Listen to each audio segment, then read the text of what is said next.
Prime Minister Pushpakamal Dahal has expanded the cabinet for the 8th occasion as Nepali Congress leader NP Saud became the Minister for Foreign Affairs as highly anticipated. Minister Saud's appointment is also being seen with the government's efforts to expedite Prime Minister Dahal's proposed India visit. Even as the sources have claimed that the yet-to-be-disclosed date for the visit has already been fixed, the two sides are seeking some clarity regarding agreements on railway, bilateral trade, hydropower and Indian investment in Nepal. Good evening, I'm Abhyuday Shrestha and these are the headlines of the hour. Newly appointed Minister for Foreign Affairs NP Saud takes the oath of office in secrecy. The Prime Minister's India tour on priority faces a Herculean task of balancing geopolitics.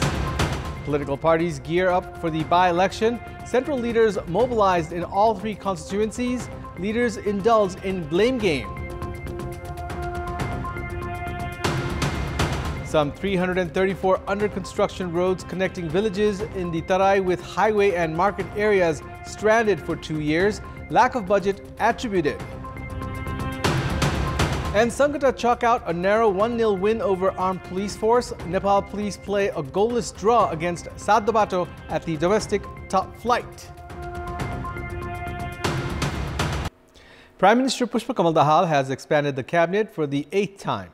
NP Saud of Nepali Congress has been appointed the Minister for Foreign Affairs, while Nanda Chapai of CPN Unified Socialist has been appointed the State Minister for Fiscal Infrastructure and Transport. Newly elected Foreign Minister Saud and State Minister Chapai took the oath of office in secrecy and assumed office today itself. After assuming office, Minister Saud informed that Prime Minister Pushpakamal Dahal's visit to India will take place within a month. Saud made it clear that Nepal has a foreign policy of not interfering in any country's internal affairs. Nepali Congress Central Member Saud is close to Party President Sherbahadur Deuba. Saud was elected to the House of Representatives from Kantipur 2 in the November 20 election held last year. Saud, who has been elected parliamentarian for the 3rd time, has become minister on 3 occasions. Prior to becoming a minister today, Saud was the State Minister for Education and Sports 21 years ago and Irrigation Minister 9 years ago. The Council of Ministers is yet to gain full shape due to rift within Nepali Congress. Even after expanding the cabinet for the 8th time, the Prime Minister has the responsibility of 5 ministries with himself. The Minister for Foreign Affairs was appointed today as Prime Minister Dahal is making preparations for his upcoming India visit. Political parties have fast geared up for the fast-approaching by-election slated for April 23rd in 3 constituencies of Chitwan, Bara and Tanhu. Parties who had bagged these constituencies previously are looking to repeat their wins, while the other parties are trying to reverse the past result. Parties have therefore mobilized Central Committee members to bring the result in their favor. Nepali Congress has mobilized a team led by Central Committee member Shankar Bhandari to campaign for Govinda Bhattrai in Tanau Constituency 1. General Secretary and popular leader Gagan Thapa has also made several rounds of Tanau. Likewise, a team including General Secretary Bishwa Prakash Sharma, Joint General Secretary Mahalakshmi Upadhyay, Badri Pandey, among others, have been mobilized in Chitwan Constituency 2 for the campaigning of Jit Narayan Shrestha. Likewise, Nepali Congress influential leader Balkrishna Thapa is running the campaign in Bara Constituency 2 for the Alliance Janata Samajwadi candidate Upendra Yadav. Meanwhile, main opposition CPN-UML has mobilized central leaders up to ward leader levels to campaign for their contestants. Secretaries Raghubir Maset and Jwala Kumari Shah, among others, have been asking for votes for Purushottam Paudel, the CPN-UML contestant in Bara 2. Likewise, Deputy General Secretary Prithvi Subba Gurung, Secretary Padma Aryal, among others, are campaigning for their Tanahu candidate Sarvendra Khanal. In Chitwan Constituency 2, CPN-UML Vice Chair Surendra Pandey, Gokul Baskota and Yogesh Bhattrai have intensified their campaigns. In the meantime, Rashtriya Swatantra Party Chair Ravi Lamichane's campaigning has picked up in Chitwan 2, while in Tanau 1, Vice Chairperson Kavindra Burlakoti has been mobilized for Swarnim Wagle's election campaign. In Bara 2, a command under Ashok Chaudhary has been mobilized for their candidate Ramesh Kharel. Party chair Lamchane has been taking rounds of all the 3 constituencies. RPP has mobilized lawmaker Bikram Pandey in Chitwan 2, Senior Vice President Buddhiman Tamang in Bara, and Treasurer Nilkanta Kafle in Tanoh for their election campaigning. Likewise, Janmat Party Chair C.K. Raut himself has been actively involved in the campaigning of Shivchandra Kushwa in Bara 2. The federal government introduced the Tarai Madesh Infrastructure Development Program 7 years ago to construct the Tarai Madesh Road to expand the road network to inner roads and up to the border points. The construction of the road, with an aim to connect villages with markets and highway, has not been allocated budget for the past few years, due to which construction of around 334 roads in the Tarai, including 34 in Rupandehi, have been stranded. The construction of the Naya Mil Manigram Ring Road in Rupandehi's Tilotama municipality that started 4 years ago was stranded during its construction phase. Likewise, the construction of the road joining Nayagaon, Belbhoria and Krishnaganj, which started 3 years ago, was also stranded in the middle of its construction.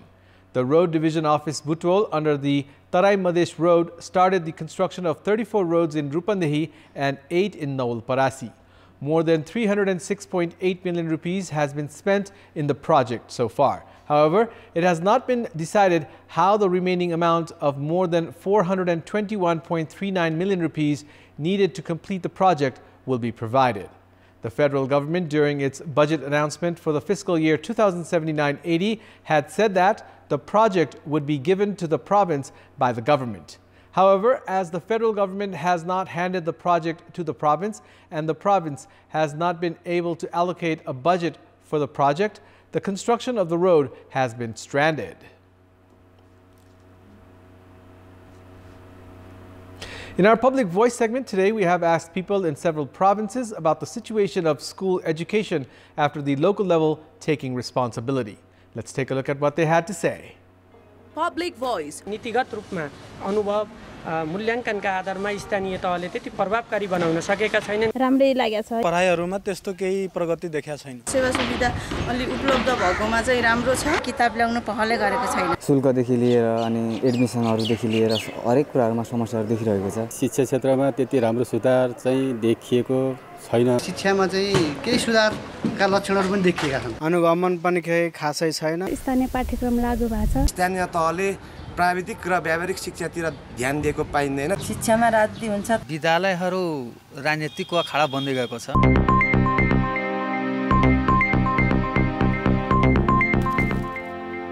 It's time now for our segment Public Pulse, where you text us with your opinion. Public Pulse.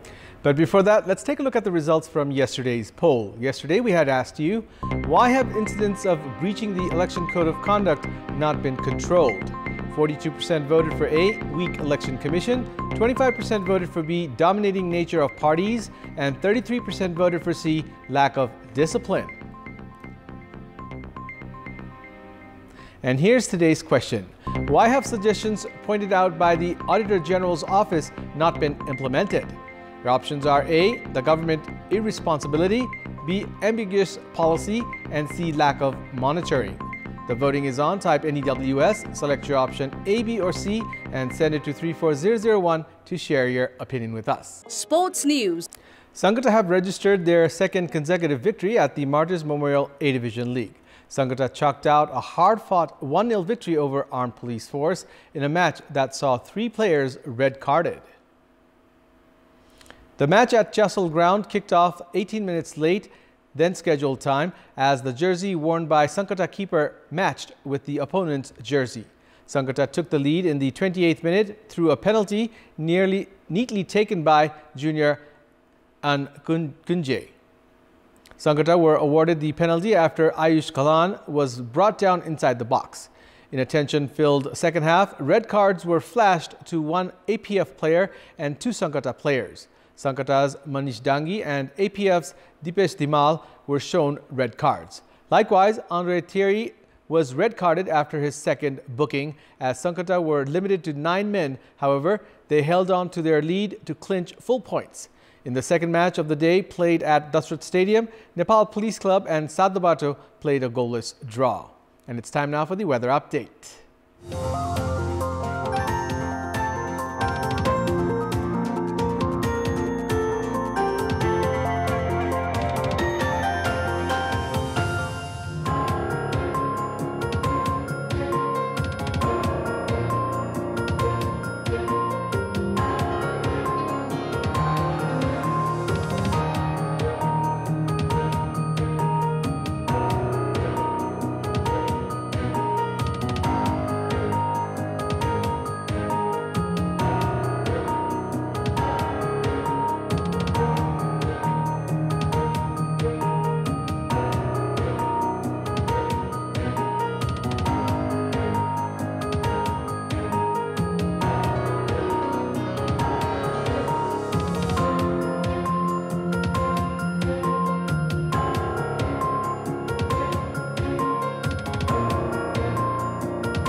And that's all for the moment. Thank you for watching. Good night.